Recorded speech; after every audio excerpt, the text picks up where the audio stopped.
دوستو، بھلے ہی علماء کو ڈاکٹر ذاکر نائک صاحب سے لاکھوں اختلافات ہوں، لیکن اس بات میں کوئی اختلاف نہیں کہ اللہ تعالیٰ نے ڈاکٹر ذاکر نائک صاحب کے ہاتھوں لاکھوں ہندو مسلمان کیے۔ اس ہندو عورت کا سوال تھا کہ میرا ایک بہت ہی پریکٹیکل سوال ہے کہ آپ نے ابھی بتایا کہ ہم اسلام میں عورتوں کو 70% حقوق دیتے ہیں۔ میں دیکھتی ہوں کہ مسلم خواتین 3 طلاق کے بعد اگر وہ ان پڑھ ہیں تو اپنا گزارا نہیں کر سکتی، یہاں تک کہ کئی عورتوں کو 3 طلاق کے بعد غلط کام کرتے دیکھا گیا ہے۔ اسلام میں عورتوں کو 3 طلاق کے بعد کس کے سہارے چھوڑ دیا جاتا ہے؟ اسلام میں کوئی ایسا راستہ نکالا جائے جس سے مسلمان عورتوں کو اگر 3 طلاق ہو جاتی ہے تو انہیں اپنا جیون کاٹنے کے لیے کچھ کرنے کی ضرورت نہ پڑے۔ مزید ڈسکس کرنے سے پہلے اس ویڈیو کو لائک کریں اور چینل کو سبسکرائب کر کے بیل آئیکن پہ ضرور کلک کریں۔ جواب میں ڈاکٹر ذاکر نائک صاحب نے سوال دہراتے ہوئے فرمایا کہ بہن کا اچھا سوال ہے، میں کہتا ہوں کہ یہ غلطی اسلام کا صحیح علم نہ ہونے کی وجہ سے ہے۔ اگر طلاق اور نکاح کا صحیح نالج مسلمانوں کو ہو تو عورت کے حقوق جتنے اسلام میں ہیں اتنے کسی بھی مذہب میں نہیں۔ پہلی غلطی یہ کہ جب ہمارے ہندوستان میں کسی عورت کی شادی ہوتی ہے، چاہے ہندو خاندان میں ہو چاہے مسلم خاندان میں ہو، تو عورت مرد کو جہیز دیتی ہے۔ اسے کہتے ہیں دوری عام زبان میں، اور حقیقت میں تو اسلام میں اس کے برعکس ہے۔ اگر آپ میری یہ بات غور سے سنیں گے تو آپ کو سارے کے سارے سوالوں کا جواب مل جائے گا۔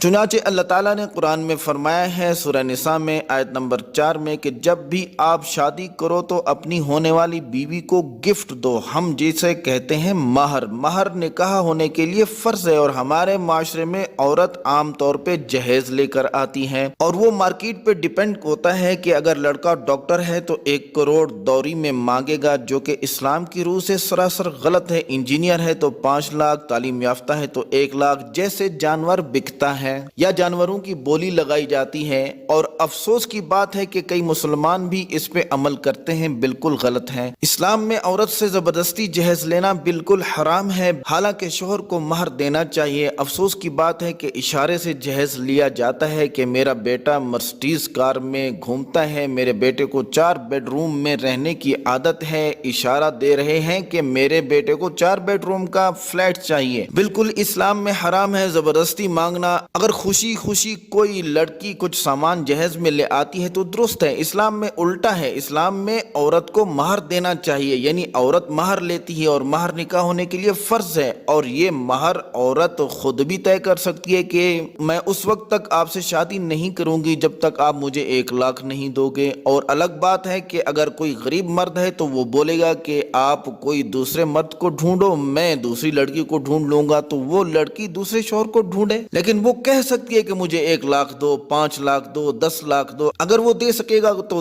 دے گا، اگر نہیں دے سکے گا تو نہیں دے گا۔ اسی لیے عرب ممالک میں عورتیں اتنا ڈیمانڈ کرتی ہیں کہ مردوں کو شادی کرنا مشکل پڑ جاتا ہے۔ وہ عورتیں اپنے حقوق جانتی ہیں۔ سورہ نساء کی آیت نمبر 20 میں لکھا ہے کہ آپ انہیں سونے کا پہاڑ بھی دے سکتے ہیں مہر میں، اور آپ اسے ایک آیت بھی سکھا سکتے ہیں، وہ بھی مہر ہے۔ ایسے ایک صحابی کا واقعہ ہوا کہ اس کو قرآن آتا تھا، تو آپ صلی اللہ علیہ وسلم نے فرمایا کہ مہر کے بدلے میں آپ اسے قرآن سکھائیے، اور آپ صلی اللہ علیہ وسلم نے شادی کر دی۔ جائے کہ قرآن کے حوالے سے بعد میں حتمی فیصلہ آیا کہ آپ 10 درہم سے کم مہر نہیں دے سکتے، جو کہ قریب 3.5 تولہ چاندی یا اس کی قیمت کے برابر ہے۔ تو مہر کی 10 درہم سے لے کے اوپر تک کوئی حد نہیں، اور یہ مہر کی کئی وجہ ہے، اور یہ ایک وجہ ہے۔ مثال کے طور سے اس لڑکی کے والدین نے اس کی پرورش کی، اسے گریجویٹ کیا، تعلیم کی، اور اس پر خرچہ کیا، تو مہر ملنے کے بعد اس عورت کی وہ اپنی جائیداد ہوتی ہے، وہ چاہے اپنے والدین کو دے، چاہے خود رکھے، چاہے کسی کاروبار میں لگا دے، اس کا حق ہے، اختیار ہے۔ اور اس کے علاوہ یہ مہر اگر خدا نخواستہ اللہ نہ کرے اگر طلاق ہوتی ہے تو یہ مہر اس کے کام آ سکتا ہے۔ لیکن لوگوں کو یہ غلط فہمی نہ ہو کہ یہ مہر صرف طلاق کے لیے ہے، ایسا نہیں۔ اور اسلام میں شادی سے پہلے ذمہ داری ہے والدین کی، پھر جب شادی ہو جائے تو ساری ذمہ داری ہے شوہر کی، پھر بیٹے کی۔ فائنینشلی عورت اس حساب سے بہت ہی سٹرانگ ہوتی ہے کیونکہ اس کی ساری ذمہ داری مرد پہ ڈال دی جاتی ہے۔ اور بہن کا بھی اسی طرح کا ہی سوال تھا کہ طلاق کے ٹائم پہ عورت کو مینٹیننس کیوں نہیں ملتا۔ پہلے ہم یہ جان لیں کہ اللہ تعالیٰ نے جب عورتوں کو اتنے حقوق دیے ہیں تو اللہ تعالیٰ انصاف والا ہے، کیونکہ جب بھی طلاق ہوتا ہے گھاٹے میں مرد ہی جاتا ہے۔ اسلام اسلام کی روح سے، کیونکہ اگر طلاق ہوتا ہے تو اگر مہر نہیں دیا ہوگا تو مہر دینا لازم ہوگا، تو شادی کے وقت مہر طے کرنا لازم ہے، تو مہر جب مرد کے ذمہ ہے تو طلاق کے وقت عورت کا کوئی نقصان نہیں ہوتا، اور طلاق ہونے کے بعد عورت بھی شادی کر سکتی ہے کسی اور مرد سے، اور مرد بھی شادی کر سکتا ہے۔ یہ تو ہمارے معاشرے میں خرابی ہے نا کہ مرد طلاق یافتہ عورت سے شادی ہی نہیں کرتے۔ طلاق ہونے کے بعد بھی عورت کو پہلے شوہر سے مہر ملتا ہے، اور جب دوسرے مرد سے شادی کرتی ہے تو نیا مہر ملتا ہے۔ یہ اور بات ہے کہ غصہ نکالنے کے لیے عورت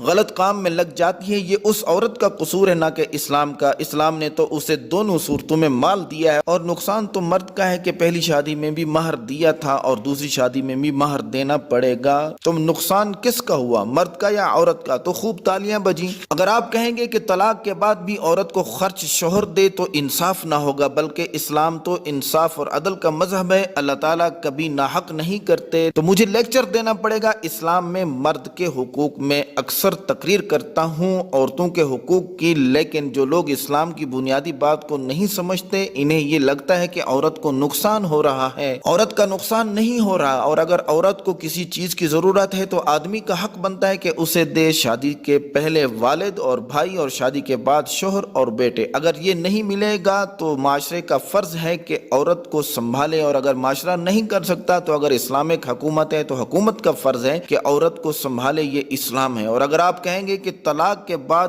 آدمی ہر ماہ 5-10 ہزار روپے دے تو یہ آدمی پہ ظلم ہوگا، اور جو شادی سے پہلے طے ہوتا ہے، مثال کے طور پہ کہ 5 لاکھ روپے، تو وہ عورت استعمال میں لا سکتی ہے۔ طلاق کے بعد اسے غلط کام کرنے کی ضرورت ہی نہیں ہے، تو عورت شادی کے وقت زیادہ مہر طے کرائے۔ ایسا گمان تو ہوتا نہیں کہ مرد طلاق دے دے گا، اسی لیے مہر زیادہ طے کرنا چاہیے۔ تو مہر کے کئی فائدے ہیں، اور اس میں عورت کا تحفظ ہے۔ اس کے باوجود حدیث میں محمد صلی اللہ علیہ وسلم نے فرمایا کہ اگر کوئی شخص اپنی طلاق یافتہ بیٹی کی پرورش کرتا ہے تو بہت ثواب ملتا ہے، اور غیر مسلم جو کہہ رہے ہیں وہ یہاں کے معاشرے کے بارے میں کہہ رہے ہیں۔ ہاں، ہندو یا مسلم معاشرے کے حساب سے یہ غلط ہے کہ عورت کو طلاق ملے اور اسے خالی ہاتھ گھر سے نکال دیا جائے۔ تو میں کہتا ہوں کہ یہاں کی خواتین کو حقوق خود پتہ نہیں، عورتوں کی غلطی ہے، اسلام کی نہیں۔ اور ہمارے مرد نہ اخلاق جانتے ہیں، اور نہ ہی اسلام جانتے ہیں، اور نہ ہی عورتوں کے حقوق جانتے ہیں۔ غلطی کس کی ہے؟ اسلام کی۔ یہ غلط بات ہے، غلطی لوگوں کی ہے۔ اگر آپ اسلام کو جاننا چاہتے ہیں تو مسلمان کو مت دیکھیے جس طریقے سے بہن نے کہا۔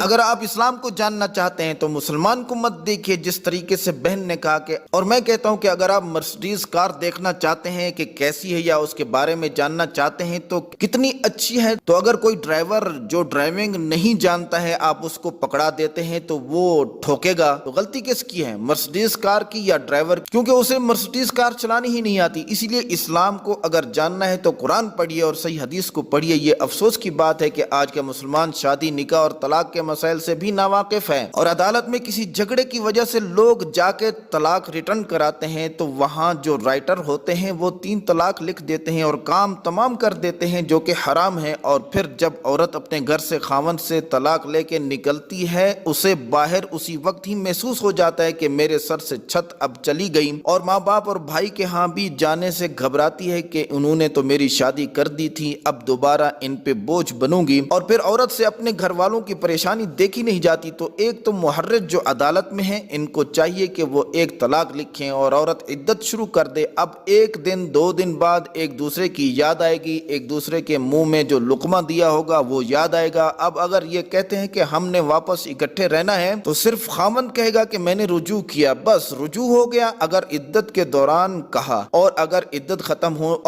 عدت ختم ہوئی 3 حیض کے بعد تو صرف نکاح کرو اور زندگی بسر کرو، 3 طلاق دے کے کیوں مشکل بناتے ہو؟ اور میری درخواست ہے کہ حکومت سے کہ میٹرک تک ہر لڑکے اور لڑکی کو نکاح اور طلاق کے بارے میں پتہ ہونا چاہیے۔ جی، عورت اسلام میں سکی ہے یا نہیں بتائیے۔ خوب تالیاں بجی۔ دوستو، ویڈیو کو لائک کریں اور کمنٹ کر کے بتائیں ڈاکٹر ذاکر نائک صاحب کا جواب کیسا تھا۔ شکریہ، السلام علیکم۔